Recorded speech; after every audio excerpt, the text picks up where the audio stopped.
Hello students, hope all is well from your side.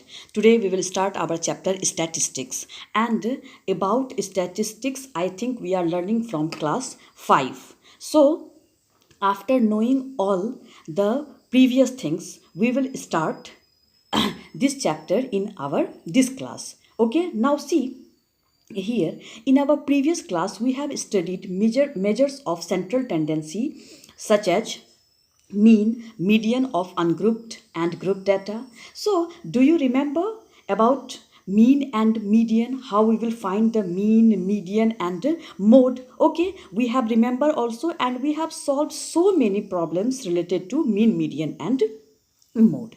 And in addition to these measures, we often need to calculate a second type of measure called a measure of dispersion. Okay, here that we will calculate a second type of measure called what? Measure of dispersion. Okay, which measures the variation in the observation about the middle value, mean or median, etc.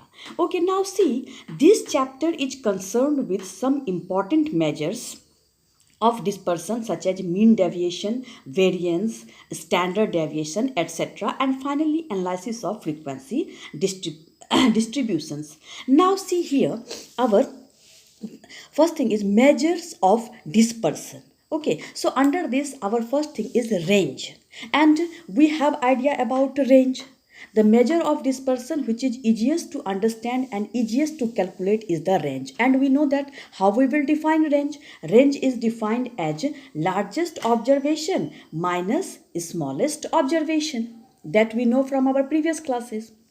Okay, so to calculate range we know that largest observation minus smallest observation, and in simple language we can say that highest value minus lowest value. Another one is our mean deviation. Okay, so mean deviation we know, but as we are in class 11 now, so little bit change. Okay, mean deviation, here the term comes out deviation. So for an observation and for ungrouped data, that for an observation x1, x2, x3 and xn, the mean deviation about their mean, we have to find what? Mean deviation about the mean. And we denote like this, that we know is given by mean deviation about mean. This is mean deviation about mean is equals to what? Xi minus x bar by n, and here this symbol mod is given. This modulus part. So this modulus part means what? All the values should be positive. Okay, so mean deviation about the median is given by what? Xi minus x bar by n, and mean deviation about the median. So here we will use mean deviation about median is equals to xi minus m by n, where m is what? Median, and we know how to calculate median from our previous classes. If the term is odd, then which formula we will use, and if the term is even, then which formula we will use. So here xi minus m, and this mod part is that what? After calculation the value will be positive. Okay.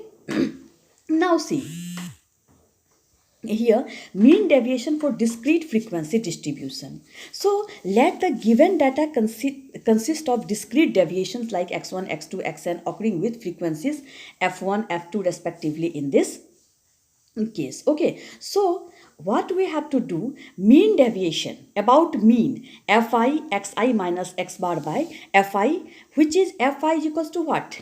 N, that summation.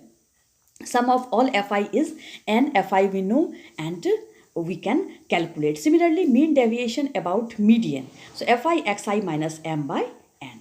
Okay, so mean deviation for continuous frequency distribution group data will be given by mean deviation about mean is equals to fi xi minus x bar by n, and mean deviation about median fi xi minus m by n. Okay, so where xi are the midpoints of the classes. So here xi are the midpoint of the classes, x bar and m are respectively the mean and median of the distribution. In our next class we will study about variance, and then we will solve numericals. So this much for this class, and rest in the next class. Till then, have a good day.